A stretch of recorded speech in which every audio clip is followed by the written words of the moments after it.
You should always be on your guard on so-called normal days. These are the times when you may find yourself in the shadows, get into trouble, or find yourself in sixth place.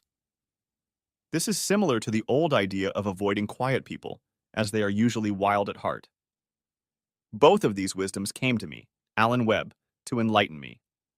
I married my childhood sweetheart Ellie almost immediately after we both graduated from university and found good jobs. I as a teacher at a local junior school, and Ellie as a nurse at a local private hospital. Good jobs with a future and security. With a steady, almost guaranteed income, the banks didn't hesitate to give us the money for our first house. Soon the children came along. James, now 14, and Elaine, now 19, were the pride of our lives. They seemed to have a brilliant future ahead of them. They had a steady circle of close friends, did well in school, and fought with each other enough that Ellie and I laughed reservedly at their antics on more than one occasion.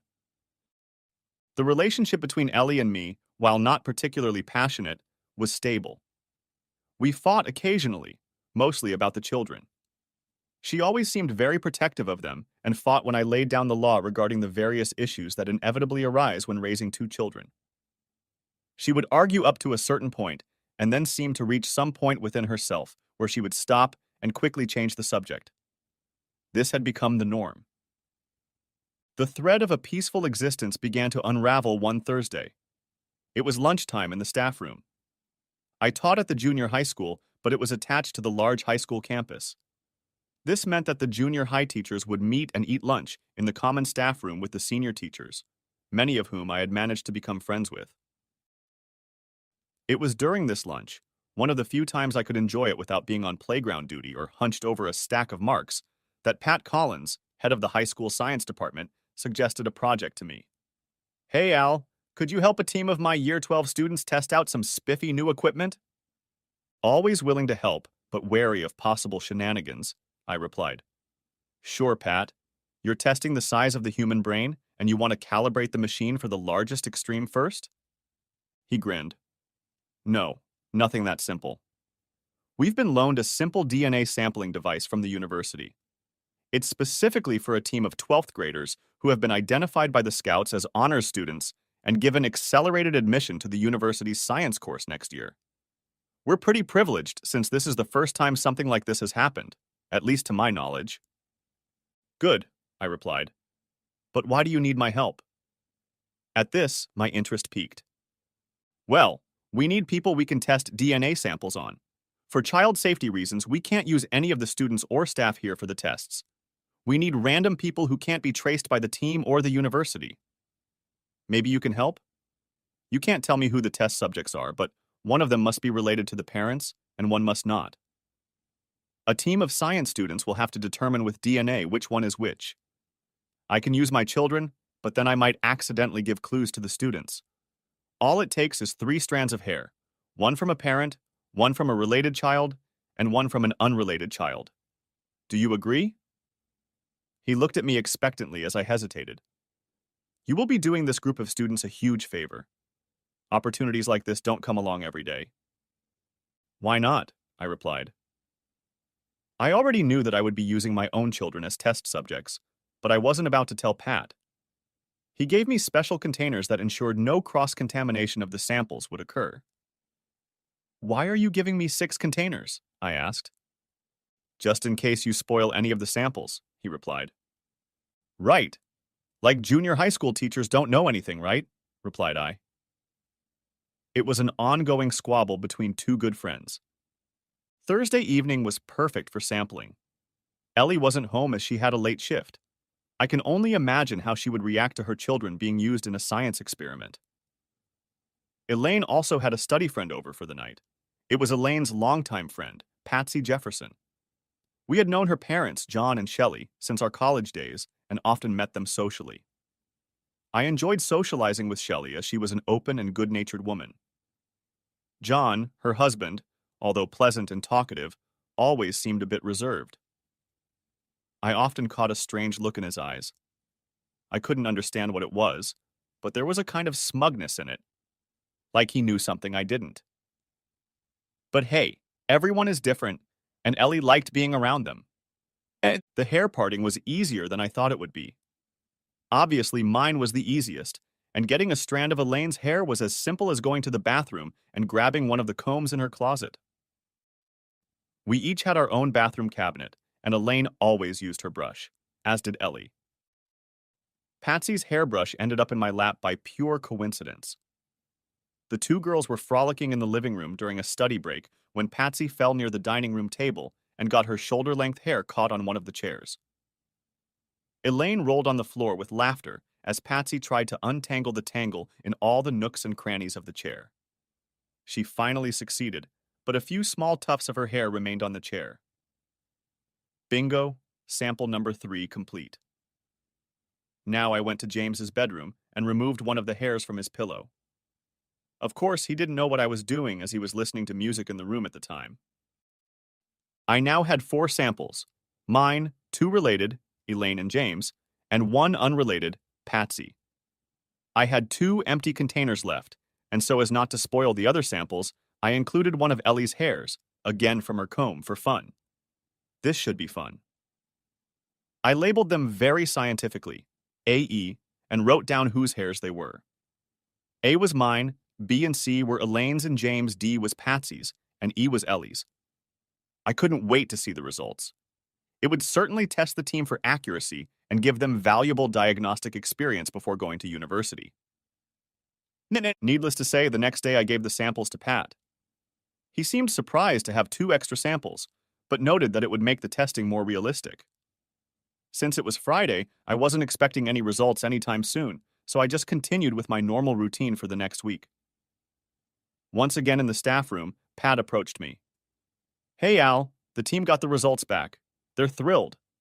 The mentors from the university were very impressed with the way they conducted the session and the way the DNA instrument worked in their relatively untrained hands. I can tell this team of students have a brilliant future in science next year. It was a good move to give them 5 samples. It really made them mess around for a while. Anyway, here's a report of the results. I don't want to know who they are or where they're from, but thanks again. I waited until I got home to open the brown envelope, since I had all day to prepare for my 6th grade lesson. The report was pretty straightforward. First, it detailed the method used to determine the DNA sequences of each sample. This was followed by a simple table illustrating the relatedness between the samples. It looked as follows.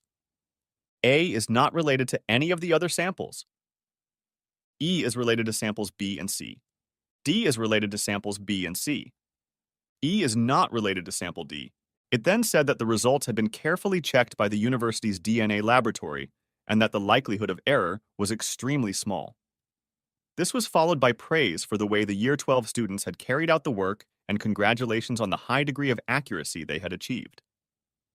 The letter said, "The results are absolutely correct in all aspects." I realized this only after rereading the report. My hands shook as I realized the implications of the results. Yes, a royal kick in the rear. This meant that I, sample A, was not related to my own children, samples B and C. That couldn't be true. I was their father. But Ellie was related to them. What about Patsy? How could she be related to Elaine and James? The truth of these results was too much to face. My mind switched from one thought to another, unwilling to dwell on one undeniable fact. I had been a cuckold my entire married life. "No, no, no, no, Ellie, no!" I shouted to the empty house. No one was home, thankfully. The empty house suddenly seemed to close around me as I spun on the spot and froze on the kitchen floor. "Daddy? Daddy, are you okay? What happened?" It was Elaine's voice that attacked my dead brain and woke me up. "I think so," I mumbled. My eyes were still partially closed, and all I could see was a blurry image of my daughter's face, clearly upset. My daughter, Elaine, or was she? The horrible realization surfaced again, and I sat up abruptly and shook my head to chase away the drowsiness. Running my hand through my hair, I felt a lump form in the place of my skull that had cushioned my fall to the floor. "Ouch!" I exclaimed, as my hand found itself covered in blood. Elaine was at my side in a flash with a tissue and ice and cool water. I mumbled words of thanks, sipping the water and applying the ice to the wound. "I'm sorry," I said. "I don't know what happened. I was just reading this report, and then I realized you were calling my name. I must have slipped or something. I think I'll be fine in a minute. I'm going to go to my room and get some rest. James and your mom will be home soon. Do you think you can watch dinner?" "Sure, Dad," Elaine replied. "You know, you gave me quite a scare. I thought you were having a heart attack or something. Resuscitation was supposed to be my next thing." All of high school gym class suddenly made sense, she grinned. "I love you. Now go get some rest." Those words hit my heart harder than a heart attack. Elaine was my daughter, but she wasn't.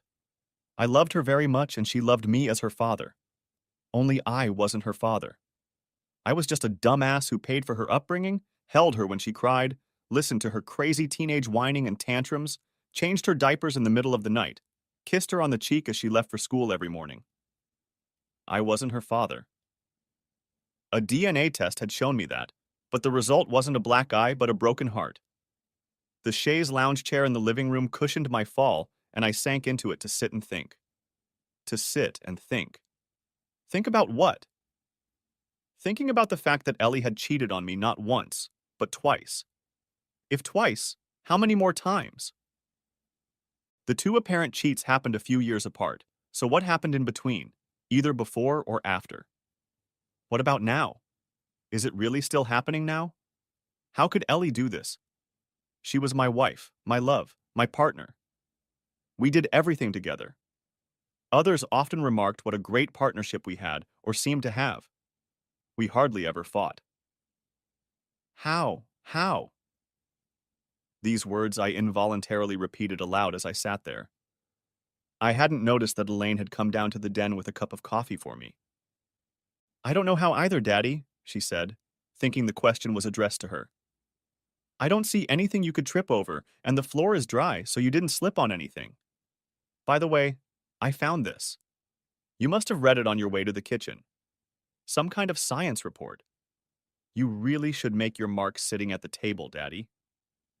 Swearing, she handed me a coffee. God bless her, and a crumpled report, damn her.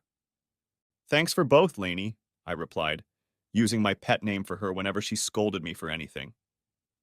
She smiled and left the room to continue with dinner. I really needed to get a grip on myself until I could apply logic to the situation and check out what was involved. If I kept this up and some mistake was made, I would have already ruined my relationship with Ellie and the kids. My kids? Ellie clearly cheated on me with John Jefferson, and not just once, but at least twice. My hands were starting to shake. I was on edge again. I needed to get my emotions and outward behavior under control immediately. Fortunately, as a teacher, I was used to doing both, especially when dealing with parents who brought their children into my classrooms every year.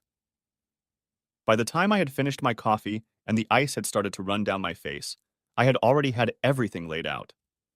And just in time, James and Ellie walked through the door. "Are you okay, Dad?" James asked. "Getting old man? Maybe we should get a wheelchair," he joked, examining the wound on his head.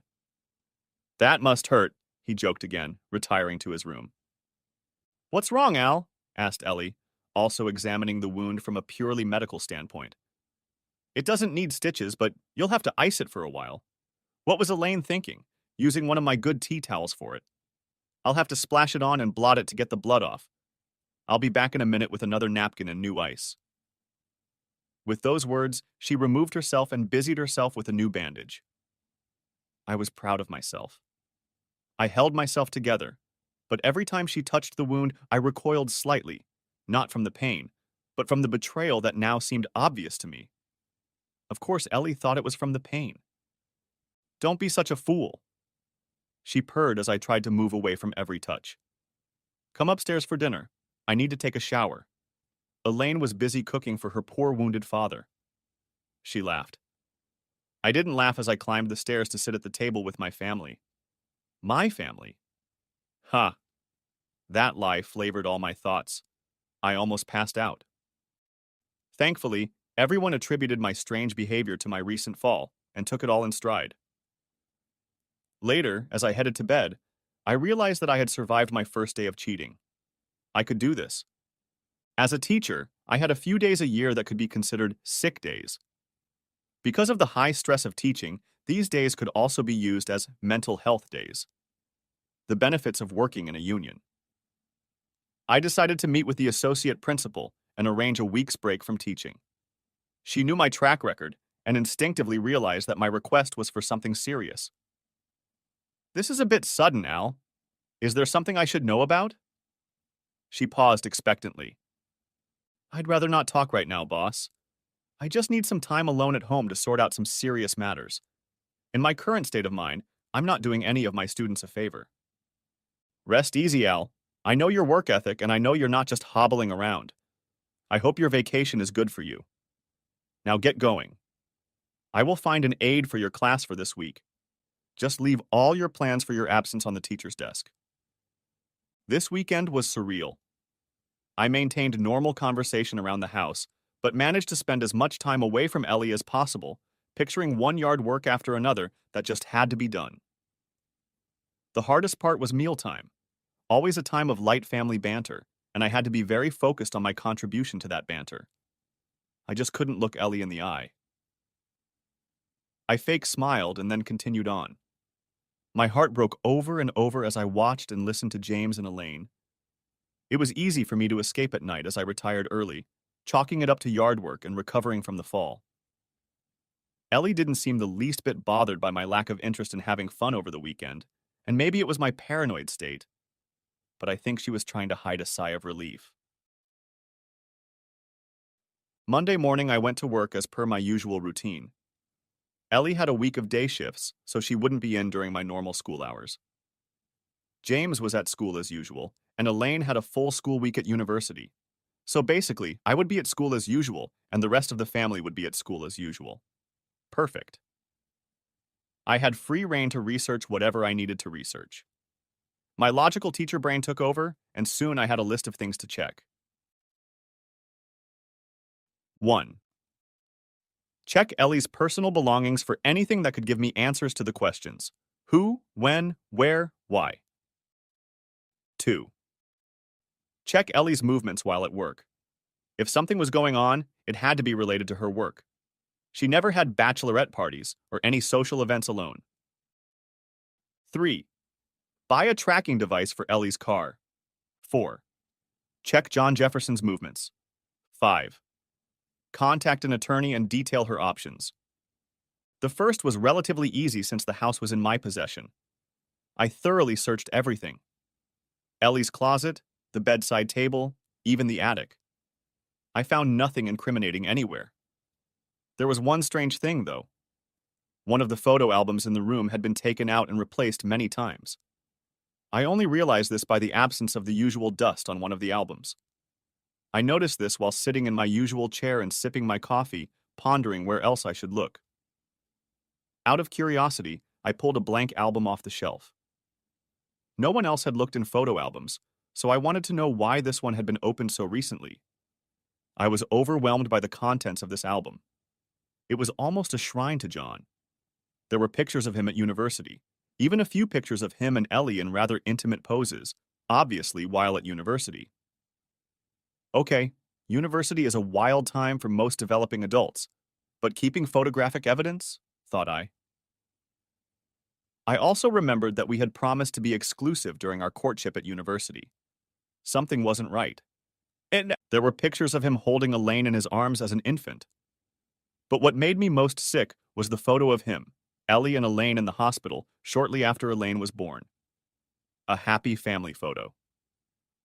This was followed chronologically by similar photos with James. This was followed by more happy family photos of them all together in various locations. I noticed that they were mostly places we'd been together, so the pictures must have been taken while I was distracted by something else. I couldn't recall a single photo being taken while I was within earshot or sight. The photos were certainly not on the kitchen table for all to see after the event. All of the photos that were not taken in the usual social situations were taken at a local hospital. Ellie was almost always dressed in hospital clothes, but in some of the pictures she was in a very revealing gown. This was usually a point of pride for me. Ellie had always been attractive, and when dressed neatly, could turn the head of any man over the age of 18, even now. However, there was no pride I felt, only a feeling of utter betrayal. She wasn't dressing up for me. She was impressing John. John the asshole. I could now catch the furtive glances and sly smiles as we met socially. I could almost hear John thinking, "That poor dumb bastard. He has no idea that Ellie and I are having fun of our own accord. He doesn't even know about our two favorite children." At that moment, my mind plunged into some additional universe. It was as if I had detached myself from reality and was now acting out a movie. None of the things I had taken for granted were real. No marriage, no children, no family. It's amazing how quickly a lifelong love for a special person can turn into hate. That's exactly what happened in that alternate universe. I knew I could easily fall into despair and curl up to die, but I knew I wouldn't. I had plans for the future. That single photo album opened the well of my love for Ellie. All the love poured out and was left lying on the floor of the den. I copied all the photos with a scanner and created a password-locked folder on my computer where I kept everything I found. Time to move on to the second item on my list. It was already 11 o'clock, and I knew that Ellie had a lunch break at 12 noon every day. I had plenty of time to drive over to her hospital and check out what she was doing.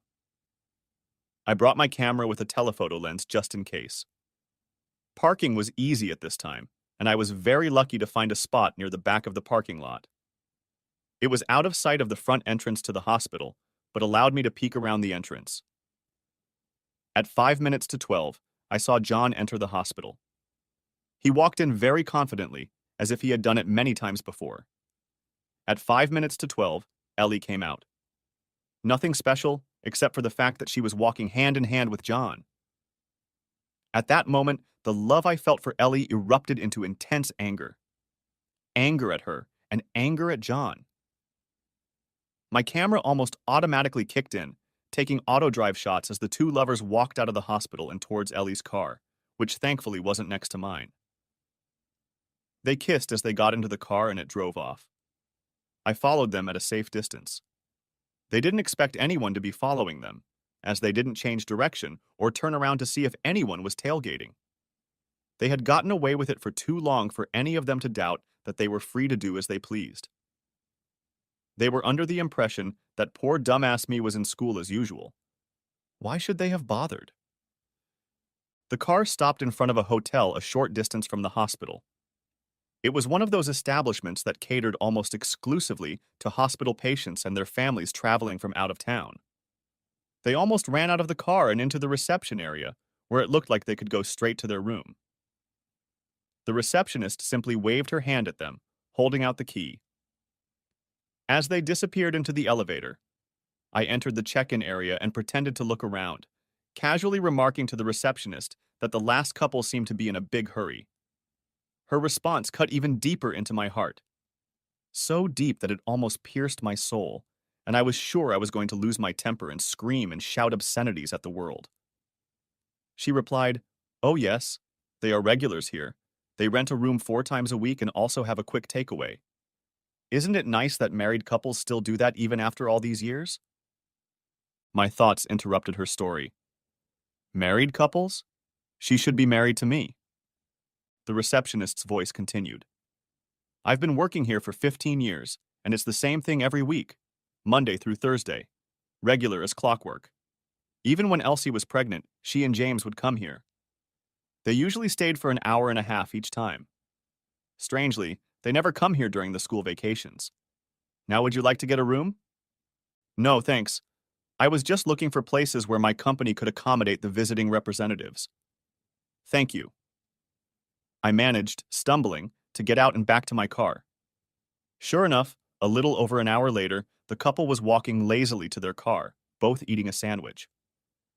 I knew Ellie and could see by the look on her face and the way she was walking, she was definitely having fun. My camera caught it again. all I could do was not jump out of the car and beat the shit out of the asshole and the whore. That's exactly what I thought of them both now. They drove off, and I sat stunned in the hotel parking lot. The receptionist saw me and waved hello. She must be on her lunch break now. I guess she was being nice to a potential future client. She approached and asked if I had any more questions about the services the hotel provided. I politely shook my head, thanked her, and left. When I got home, I added the photos to my folder and tackled the next item on my list. And it was still only Monday. I searched the internet and found a small, discreet GPS tracking device that was on sale at a local store. The time was already 2 in the afternoon, so I had plenty of time to buy it and be home by my usual arrival time. $200 later, I had the device and a small instruction manual. I got home by 3:30 and was sitting at the table pretending to do some labeling when Elaine burst through the door. "Hi, Dad. I'm home. I hope there's no more accidents today." She giggled, hiding in her room. The usual afternoon routine began. James showed up closer to 4, and Ellie headed for the shower room. By 5, I was cooking dinner. By 6, everything was ready. And by 6:30, everyone was sitting around the table. There was the usual chatter, gossip, and small talk around the table until it was time to leave and do the night's business. Ellie looked her usual self. Apparently, she had followed her cheating routine for so long that it had all become a regular part of her day. No sign of secret guilt or remorse for her betrayal. I went to bed early, pretending to be overworked because of a particularly difficult class I had this year. My family was aware of these moments and didn't raise an eyebrow at my early departure. It was a restless night that culminated for me in the early morning. Coffee and a quick face wash woke me up enough to set up the tracker in Ellie's car and set up the app on my computer. After calibrating the settings, I made breakfast and got ready like it was a normal school day. By 9 o'clock, I was on my own again to finalize my list. The tracker was simply to confirm Ellie's movements and be a record of her coming and going from the hospital. I didn't need to track John's movements as I already knew what he and Ellie were doing, so that was the 5th item. A Google search for local divorce attorneys opened my eyes.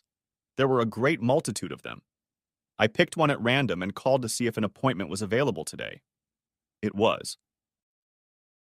At 11, I sat nervously in a small reception area with a conservatively dressed receptionist typing away on a computer keyboard.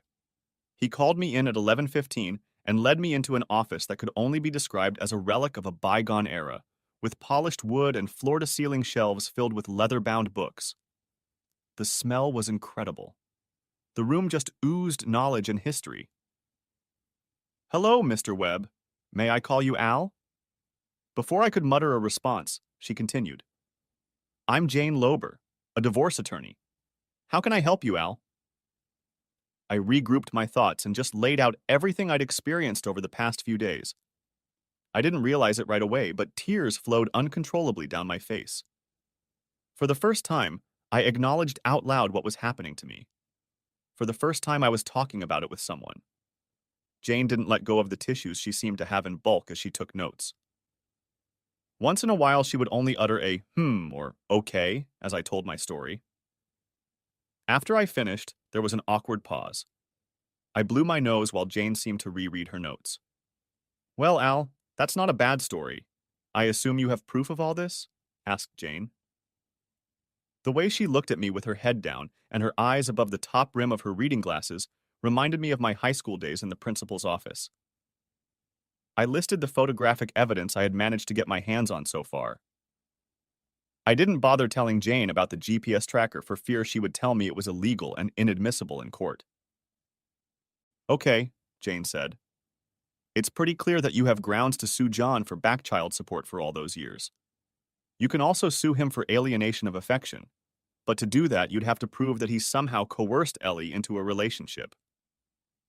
From what you've told me, that seems unlikely. As for you and Ellie, from what you have told me, divorce is the future. However, you must realize that, according to the law, it is not illegal to have affairs. The promises you made at your wedding are null and void. If you divorce, you will be treated as equal partners. Your wife's cheating will not affect the financial outcome of the affair. Since you both work and your incomes will be the same, child support issues will be neutralized. Elaine is 19 now, and she's not part of the formula anyway. James is a different story, and depending on how the residency issue is handled, it will affect the financial outcome. The value of the house will be split 70 to 30% in favor of James's guardian. Any cash and other assets will be divided according to the court order. This is not an easy process. Are you sure this is the path you want to take? Again, she was looking at me over her glasses. I paused to remember everything I'd learned over the past few days. The DNA results, the love photo album, the hotel. Yes, definitely, I replied. Well, good. I'll prepare all the necessary papers, and by Thursday they'll be ready to be signed. Once signed, all that's left to do is decide when you want Ellie and John to be served. Fax, text, or email all the necessary financial information in this brochure to my secretary. I'll see you Thursday, Al. Don't do anything stupid or illegal, and we'll start the process. She stood up and headed for the door. Before I knew it, I was back in the reception area and saw 3 other people waiting nervously as well. At least I'm not alone, I thought. But that was wrong. I was desperately alone. Who could I trust? Ellie? She had always been my trusted confidant in times of need. Elaine? James? How could I so cruelly destroy their faith and trust?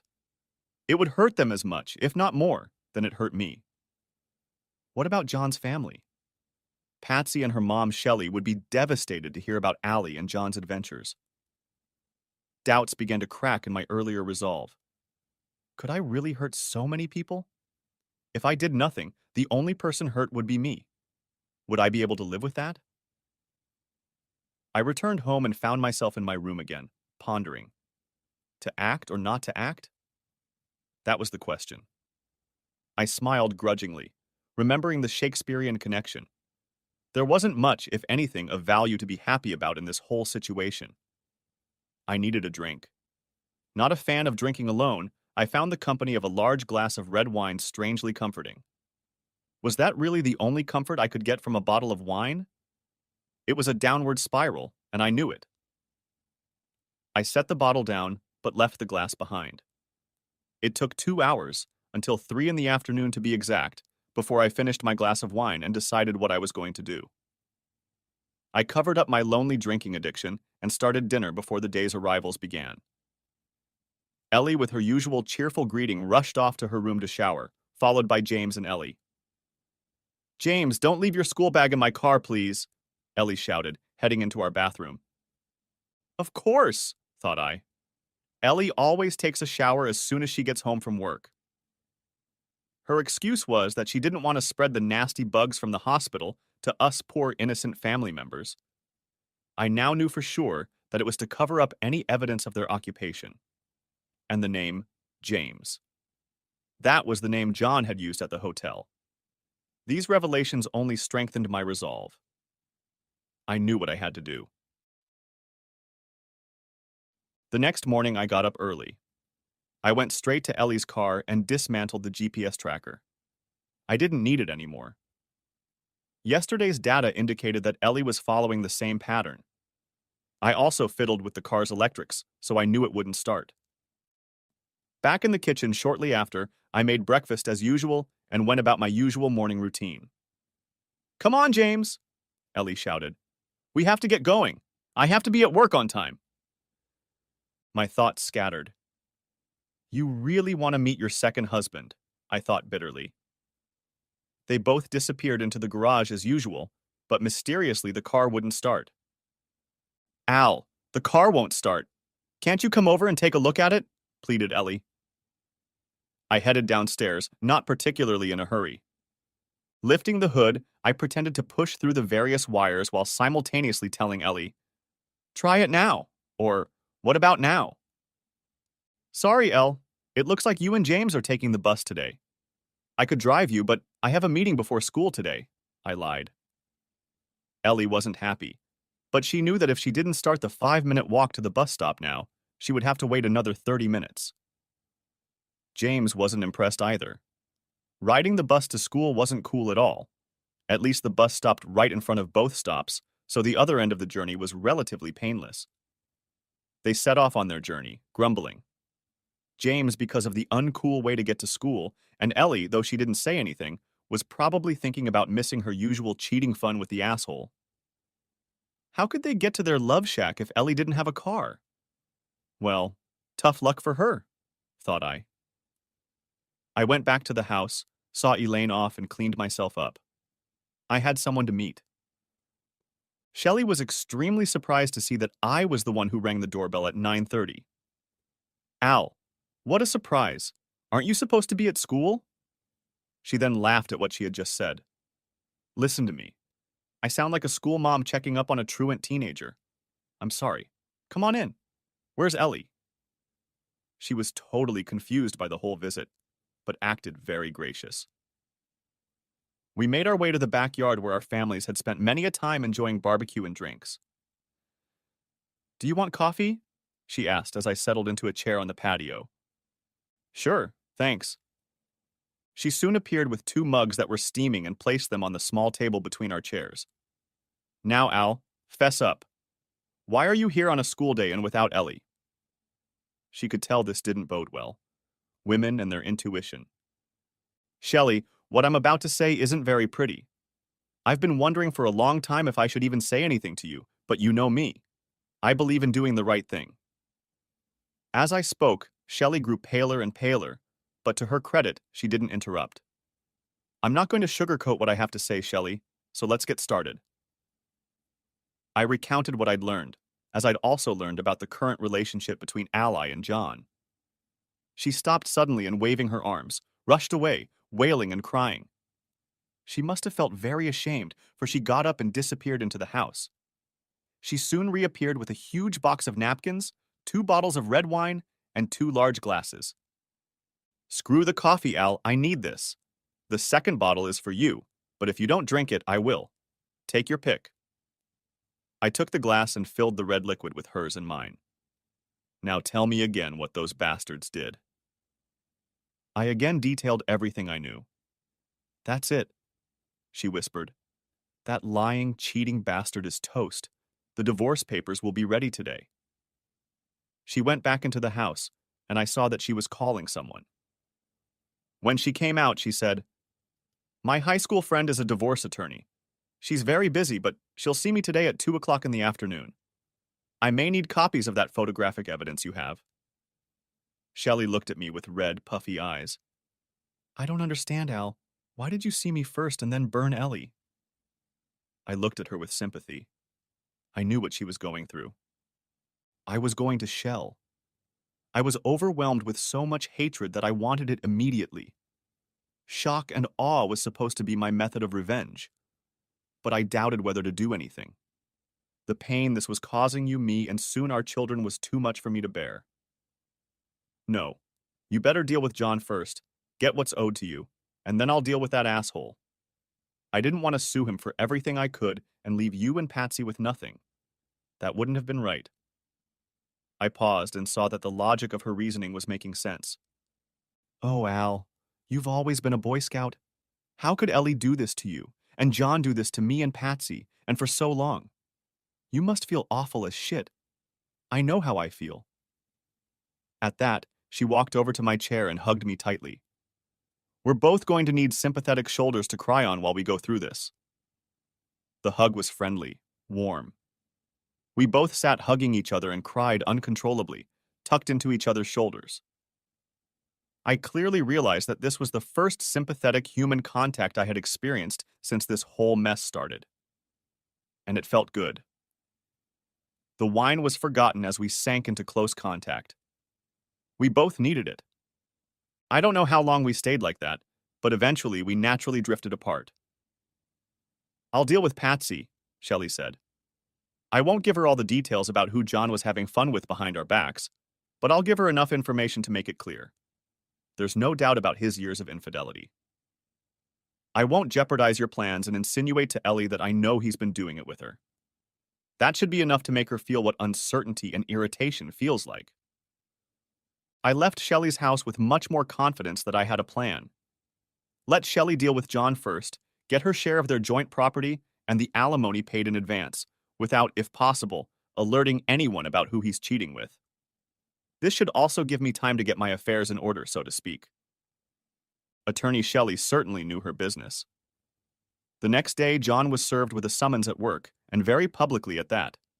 His co-workers were just getting ready for a meeting when a court representative called him out very loudly. Perhaps he shouldn't have done it, but after he announced, "You are being served," he added, "Your wife cannot live with a man who had a long-term affair with another married woman who had 2 children with you." Amid sighs and utter chaos of noise, the serving man disappeared.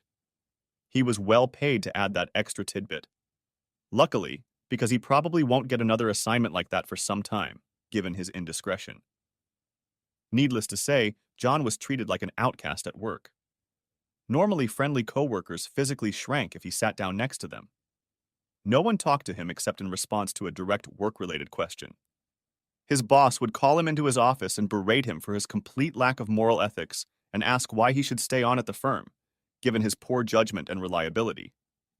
His boss had been married for 45 years, and it was difficult for him to hide his contempt for a man who so easily disregarded his marriage vows.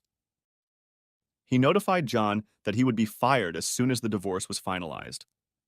This gave John 2 months to try to find another job, which was nearly impossible in a neighborhood where gossip raged. Meanwhile, interesting things were happening in the Webb household, to say the least. For some reason, Ellie's car had been repaired for an unusually long time.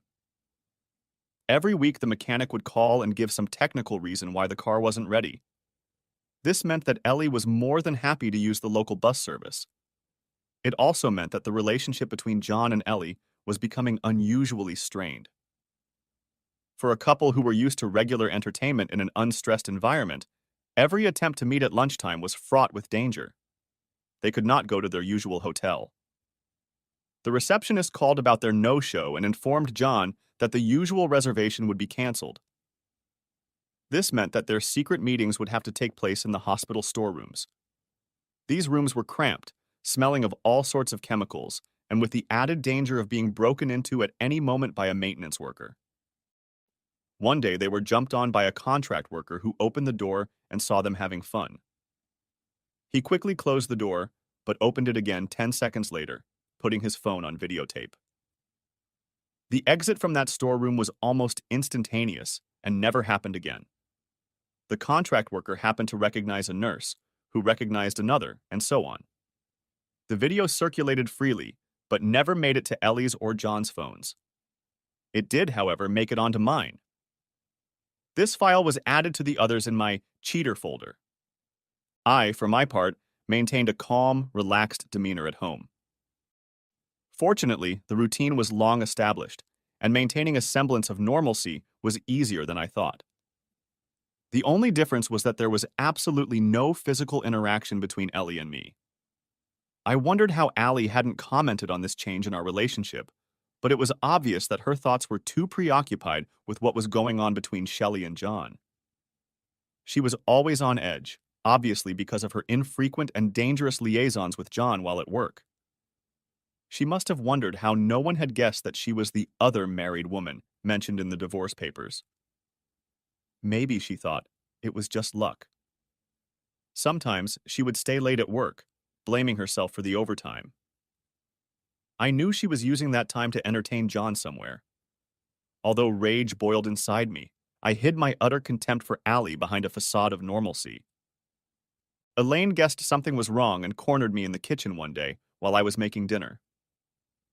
Ally and James weren't home yet. "Dad, are you and Mom okay? I can't help but notice that you two are nothing like each other. Mom is on edge all the time, and you two are acting so normal, it's not normal. I mean, look at what's going on with Patsy's mom and dad. I wouldn't want anything like that to happen to you. Their divorce will be finalized next week. Patsy cries all the time. Her dad is hardly ever home, and their house is going to be sold. Patsy told me that her father has been having an affair for years and that he has 2 other children with another married woman. Who is this father?" I looked at her. Good old Laney, thought I. Female intuition is alive and well in the teenage head. I replied in as calm a voice as possible. Of course it does, Lainey. You know that every couple has quiet times and difficulties, don't you? If anything happens that you need to worry about, I'll be the first to let you know. Now, don't you have to hurry up to your room like you usually do at this time? She left, but I knew that eventually I would have to tell her about her real genetic makeup. It was a task I wasn't looking forward to. How do you tell the girl who has been your daughter for the past 19 years that she really isn't? Shelley and John's divorce, of course, was to be finalized the following week. I knew this because I had been in close contact with Shelley. The attorney told her that she was in line to receive 80% of the total assets of their marriage. This would allow Shelley to start her new life quite well off.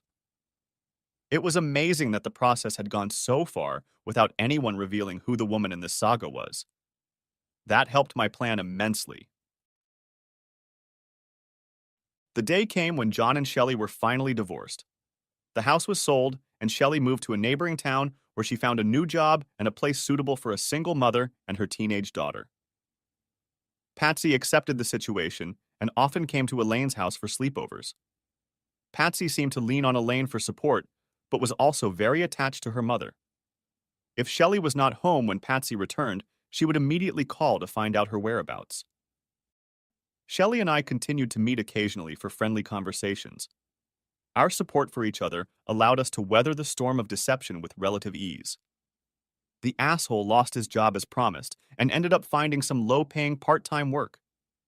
Now it was my turn to let the dragons loose. That Wednesday, Ellie came home from work as usual and was just about to go into the bedroom to take a shower when I called out to her. "Ellie, I know what you and John have been up to."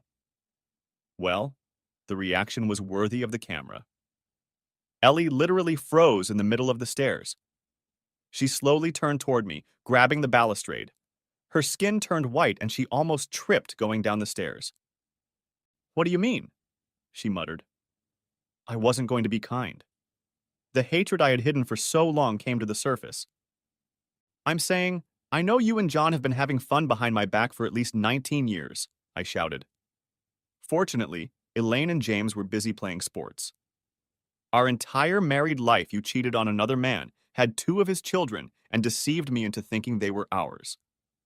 The disrespect and deceit you have shown me is completely unfathomable. I'm not even going to ask why, because there is no answer that will satisfy me. I have been aware of your actions for the past 3.5 months. Just so you know, you will be brought here tonight at 8 o'clock sharp. I chose that time because your children, Elaine and James, will already be here and will probably have finished the dinner I have prepared as usual. I'll be leaving soon.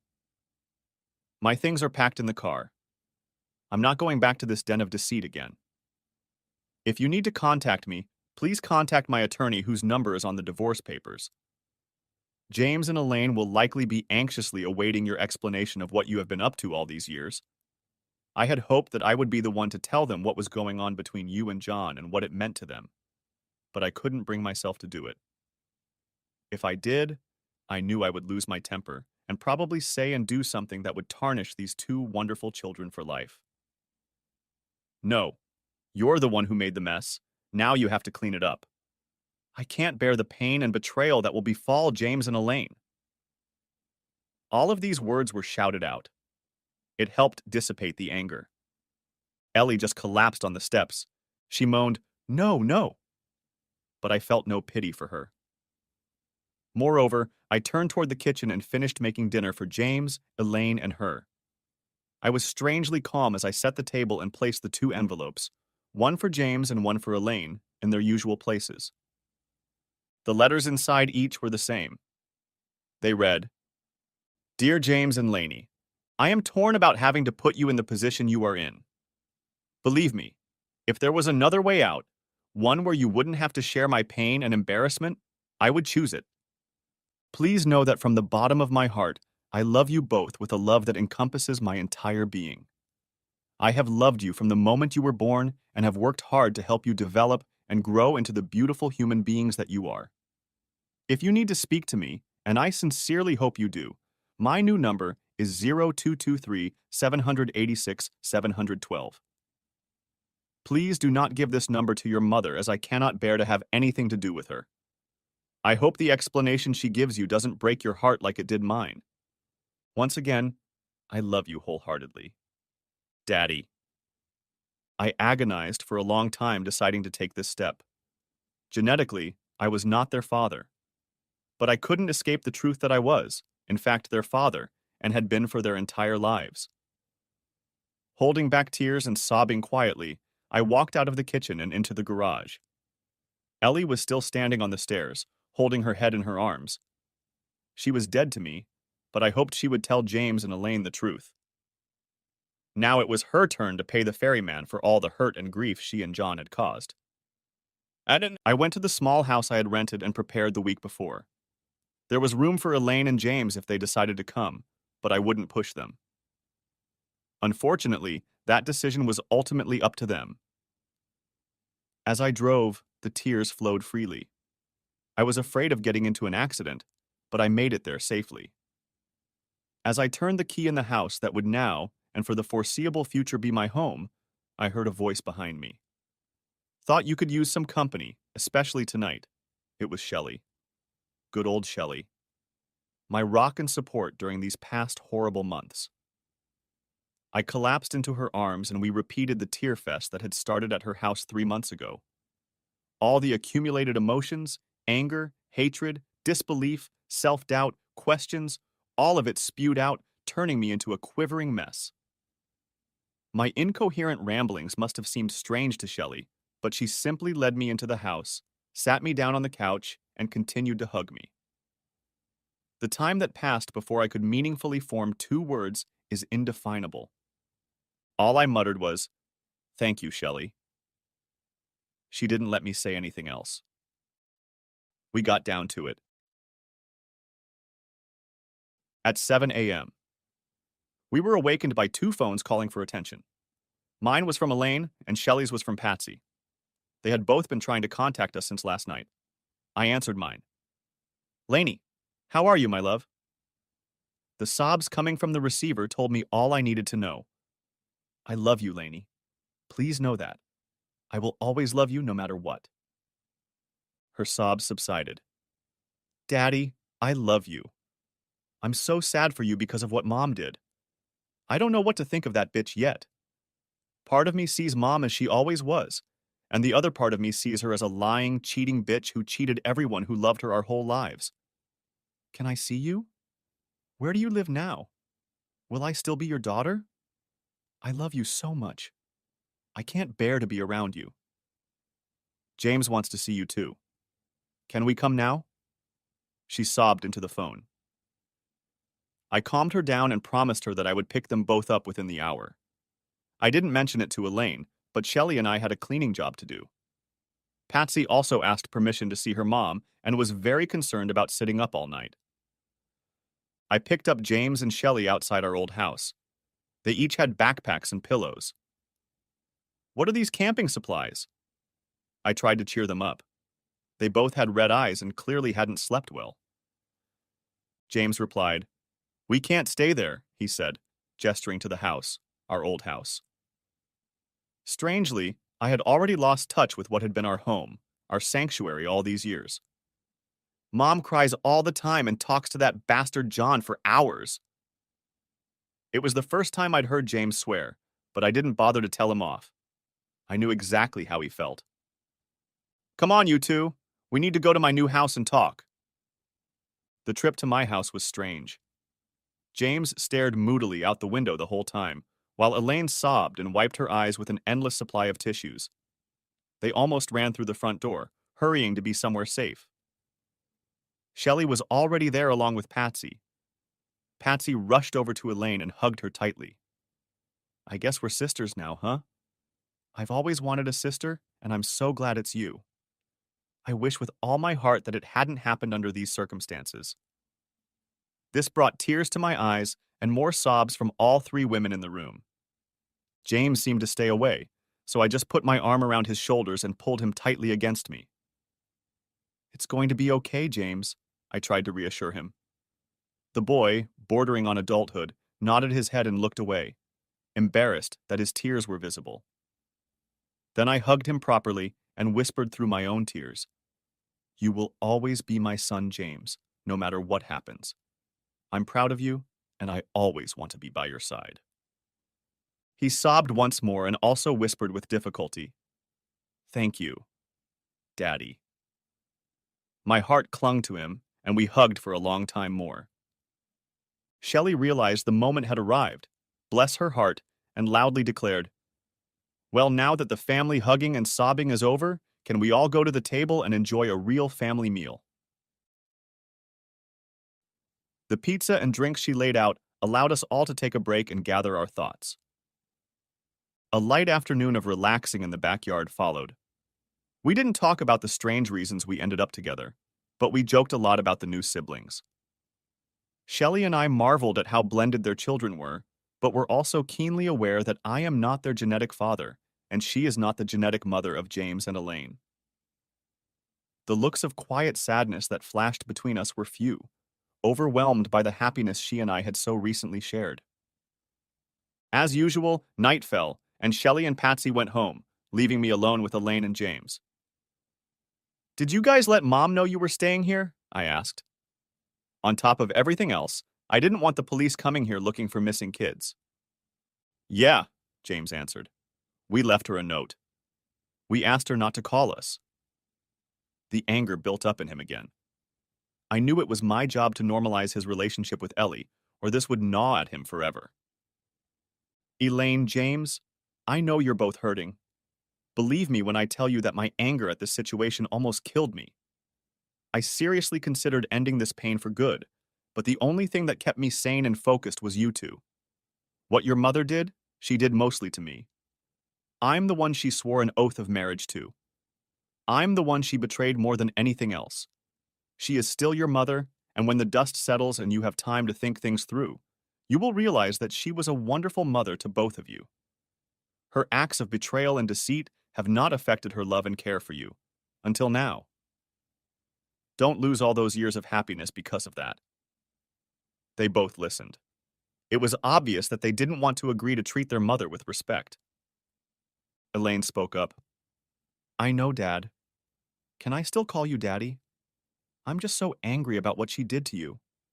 I feel your pain as much as my own because of her betrayal. Listen to both of you. I know I'm not your genetic father, but there's no way I'm going to be your father. My relationship with you will not change. My relationship with your mother, on the other hand, is a different matter. I will always be there for you, just as I was before. The living conditions may be a little different, I grinned, but I will be there for you. I paused. Yoda to the rescue, thought I. Now enough talking for one night. Go and choose the room that will be yours if you stay here. Unfortunately, it is not as lush and luxurious as our old one, but I want it to be a home. Now go, and good night. I love you both. They settled down for the night. I really needed to do the same. This emotional roller coaster was seriously messing with my head and body. Besides, I'm not young anymore, and the antics with Shelley last night had tired me out almost to the point of exhaustion. I wonder how Shelley is feeling. And that was my last conscious thought as my head collapsed onto the pillow and I disappeared into the endless country. The next morning at breakfast, I convinced them both to talk to Ellie. She was clearly very worried about them, but during the tense conversation, the kids let her know that they would come home as long as that asshole didn't go anywhere. They made it clear that they wanted nothing to do with John. I don't know if John stayed with Ellie, but she agreed. I drove them home just before lunch and made sure there were no unauthorized cars nearby. Fortunately, my arrangement with the mechanic who had been looking after Ellie's car for so long was over, and she now had her car back. The kids came into the house after a long hug and my promises that I would be there for them anytime. They knew my number. I was due to start work again, and I hoped the kids would make up with Ellie. She started to leave the house as the kids walked in. Al, we need to... I didn't let her finish. I closed the window and backed out of the driveway as fast as I could. There was no way I was going to get into a conversation with that bitch, even though I knew I would have to at some point, just for the sake of the kids. I would have to talk to the lawyer again. Jane was very frank when I saw her. Al, as hard as it may seem, John has every right to your children. And I mean your children, metaphorically. After all, he is their genetic father. As unfair as that may be, the law is the law. Elaine is her own boss now. She's 19, and by law she can live with whomever she wants, if she wants to at all. James is 14. The law says he needs a guardian until he's 16. You and Ellie will have to agree, but she doesn't have to let you look after James. She is his mother, and John is his legal father. You're the one who's a stranger here. Of course I knew all this, but hearing it out loud only increased my despair at the situation. She continued, "Let's give the divorce a go, and then we'll see." The divorce did go through, and as expected, no child support was requested. I received 40% of the marital assets, which surprised Jane. She had expected me to receive much less. Elaine moved in with me permanently, but occasionally spent a few nights with Ellie. A quiet, uneasy truce had developed between them. I was happy for Elaine, but still seething with anger that Ellie seemed to have the upper hand in this whole mess. John lived in our old house with Ellie and James. He knew he shouldn't be there when Elaine was there. Somehow he had managed to buy a luxury apartment to live in when he wasn't living with Ellie. Elaine informed me that James had become a real recluse and lived in his room almost all the time. He would not eat with Ellie and John and would only come out of his shell when Elaine was around. His relationship with Ellie was abhorrent. He barely managed to be civil to her. He spoke only when he was spoken to directly and always responded with one-word, meaningless phrases. With John, he didn't speak at all. Combined with his usual teenage rebelliousness, he was a ticking time bomb. "I'm very worried about him, Dad," Elaine confided to me one day. "If he doesn't settle down soon, he's going to do something he'll regret forever. He's hanging out with the wrong people at school, and he's starting to annoy all his teachers. My friends who are still in school say he's completely neglected his studies. What can we do, Dad?" I looked sadly at my daughter. "Lainey, I've tried everything I can, but the justice system is rigged against us. Legally, he's not my child, and I have no power over him. But I'll let you know what other plans I have." I said this with a conspiratorial look in my eyes. Elaine listened and smiled as I laid out my plans for the asshole. He's going to be in a lot of pain, and when I'm done with him, he might want to leave town for good.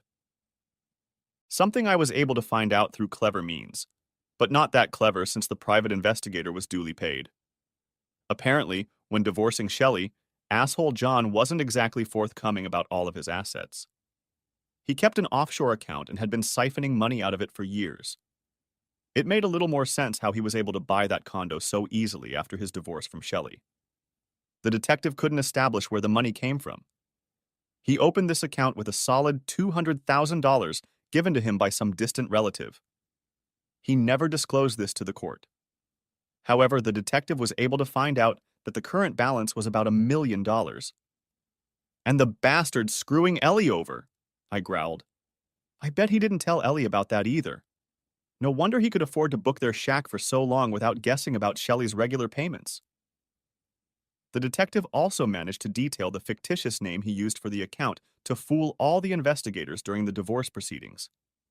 James Long. That's the name he used. Bastard. That private investigator I hired was worth his weight in gold. Questions about how this private detective was able to figure it all out haunted me. The detective also felt that he must have somehow accessed this account from his computer or smartphone because, to his knowledge, he had never visited a foreign bank office. He had a safety deposit box at a local bank, but he rarely visited it. This was getting interesting. Elaine was on board and probably wanted to burn the bastard more than I did. Elaine was on a mission.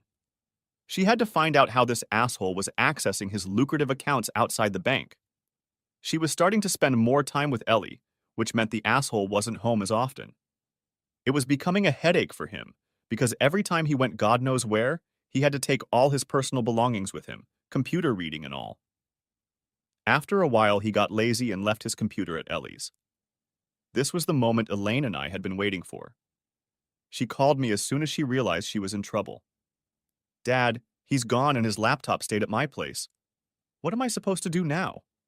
I don't know his password or anything, she said, panting. I'll pick you up in 15, I said. But make sure your mom doesn't find out you're leaving or that asshole will be back. She told Ellie she was going to her room and didn't want to be disturbed for at least 3 hours. That was all it took. We had about 2.5 hours to burn the asshole.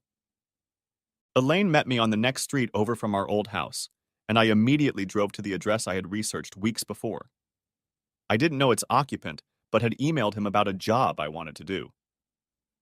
I knocked on the door and was answered by an unshaven, pimply-faced kid in his early 20s. What do you need, Grandpa? He replied through the slightly ajar door. Screw Grandpa, I replied. My name is Al, and I organized this some time ago. Are we in or out? He seemed hesitant, but seeing Elaine behind me, reluctantly let us in. So, can you do what you said? Or are you complete shit? I asked. Easy, man, he replied. Just give me an hour, and this laptop will sing to us. He took the laptop and plugged USB cables and HDMI cables into it. For what reason, I didn't know. The only thing I did know was that he promised to unlock all the password-protected files on the hard drive. That's why I ended up here. It wasn't cheap, but if he succeeded, my plan to burn the asshole would succeed. While he hummed and ahed without addressing anyone in particular, Elaine and I looked around the apartment. This was not a life I could live. The apartment was a mess. Pieces and scraps of appliances were lying everywhere. Pizza leftovers were lying in various places throughout the apartment. The only place to sit comfortably was in front of a huge set of monitors. At the moment, the screens were displaying the login screen of the asshole's laptop, along with some scrolling code. It went on like this for about 40 minutes, when the technician yelled out, "Bingo! We're in!" The login screen changed to the asshole's home screen. We went straight to his web browser and checked the bookmarks he had set. Sure enough, 2 layers down was the Bank of Greece tab. That's what we clicked on. The login window to that site appeared, and the usual scrolling code was activated on the technician's screens. Again, after about 50 minutes, the login screen filled with characters. We had his login. I quickly logged in and found his account information. Sure enough, there was $900,000 plus change in this account. I transferred all but $10 to an account that was already open. It was opened in the name of K. Hader. I wondered if he would get the clue. We continued searching his hard drive and found the safe deposit box details as well. After writing them down, I paid the tech guy and left. We had limited time to get the asshole's laptop back. Elaine came back and replaced the laptop. She then informed Ellie that she was leaving again. We waited around the corner and noticed the asshole driving back to Allie's place almost immediately after Elaine left the house. God, that was fast, thought I. He must have been just around the corner. Back at my house, I pondered what had happened. The asshole must have gotten into some questionable shit to have that much cash. He was just an ordinary accountant. Questions about how and why he was hiding money offshore while living a seemingly ordinary life in the suburbs flooded my mind. There must be some reason why he was hiding everything. But hiding it from whom? The tax department had managed to make deals with most foreign banks to keep citizens from hiding cash overseas, so he must have known that sooner or later the government would discover it. If my private investigator could find them so easily, so could the government. I should have done more research. Maybe there were answers in the safety deposit box. And that's where Elaine came in. I was working as a teacher again, so I didn't have much time to investigate. She went to the bank in the city where the safe deposit box was located. She had all the security passwords from the asshole's computer, so she hoped that would be enough. I'm sure if it had been a middle-aged man in my shoes, they would have asked all the questions they could. But Elaine was a nearly 20-year-old beauty. She dressed to her heels and knew how to show what she had. My daughter had grown up, and I felt a prick of regret that she had lost her childhood. But it worked. She managed to sweet-talk me through the first level of security by telling me about her stepfather being in the hospital, the fact that she had all the other passwords, etc. was enough to get her through.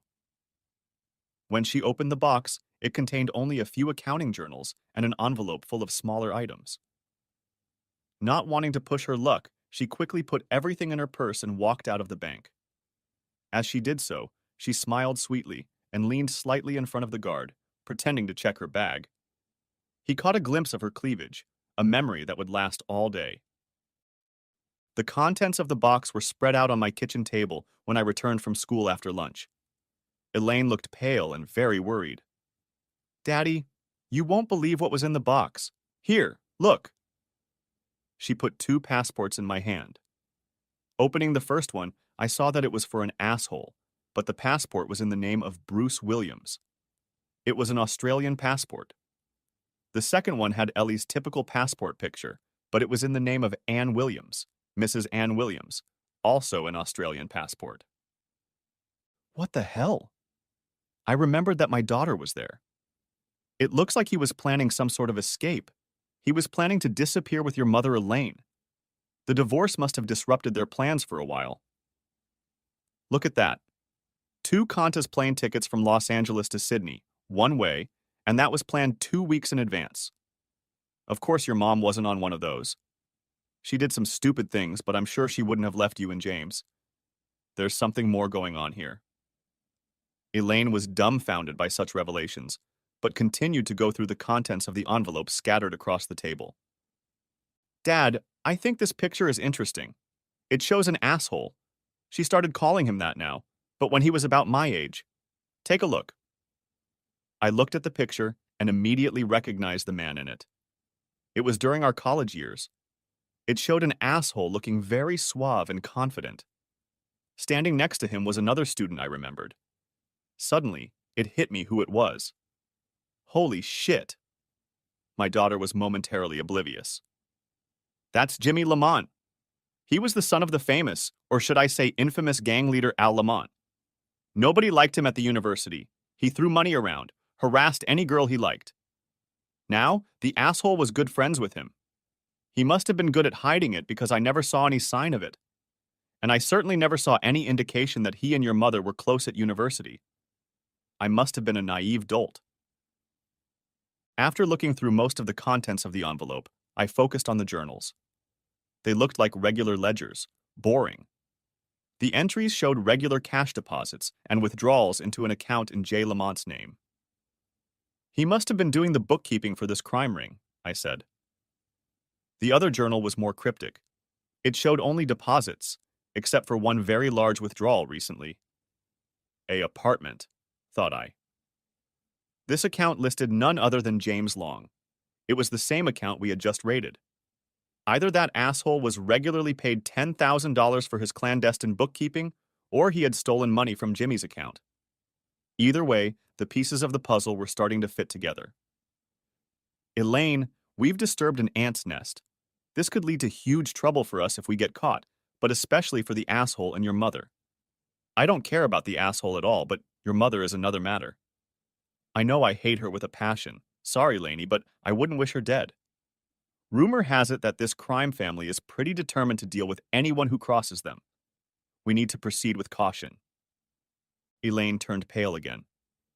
Do you think they know it was us? She whispered. I had the same thought. I hope not, I replied. I knew we needed to cover our tracks, and as quickly as possible. I took the diaries to school and had the teacher's aide make 2 copies of them. I also copied the passports. Elaine put the originals back in the safe deposit box. However, Ellie's fake passport and the airplane voucher stayed with me. This time, the young guard smiled sweetly at Elaine and stared at the beautiful woman standing before him with anticipation. However, this time to no avail. Elaine and I discussed what we should do. Her mother was in great danger. If Al Lamont found out that this asshole was stealing from him, his days would be numbered. Unfortunately, Ellie could or would be collateral damage. She needed to separate from him as soon as possible so that there would be no connection between them. Little chance of that, thought I wryly. They've been partying and living in a secret marriage behind my back for longer than me and Ellie have been together. The asshole had to go, and Ellie had to disappear. One copy of the diaries was supposed to show up in Al's mailbox. Ellie had to disappear under her assumed name as soon as possible. How could I get her to agree? I called her. She didn't answer right away, no doubt perplexed as to why I'd called her, given that I'd steadfastly refused to return her calls since our divorce. Alan, it's a surprise, she replied hesitantly. Ellie, we need to talk right away. It's about James, I lied. No questions right now, but meet me at Bean's Coffee in 15 minutes. I hung up before her questions started. When she walked in, she was pale. What is it with Alan? She began. Did something happen to James? What did he do? I gestured for her to sit down. Without a word, I placed her fake passport open on the table. She glanced at it, and realizing it was her picture, quickly looked up at me. What is this, Alan? What are you playing at? That's not my passport. Where did you get it? I waited for her to finish her questions. At least she seemed as surprised as I was at the existence of the forged document. Without another word, I placed 2 airline tickets on the table. They were the originals. Looks like that asshole wanted you both gone, Mrs. Williams. She turned even paler than before. What? How? I would never abandon my children. I know they've been hell since our divorce from Alan, but I still love them. They're John's kids, too. He couldn't just pick them up and leave them. When she said the last word, she bit her tongue. It was the first time she'd openly admitted to me that the kids weren't mine. Are you really sticking up for that cheating asshole? My anger began to rise to the surface. That lying, conniving asshole who willingly cuckolded me with your help for 19 years. You expect me to believe he has morals. At this point, I was already yelling, and the other customers were blatantly ogling me. Ellie had never seen me in such a frenzy before, and it was freaking her out. I'm leaving, she declared. As she started to get up, I put the magazines on the table. What are these? She asked. Forged documents again? I asked her to look at them carefully. She immediately realized what they were. She had always been the one to keep an eye on our finances.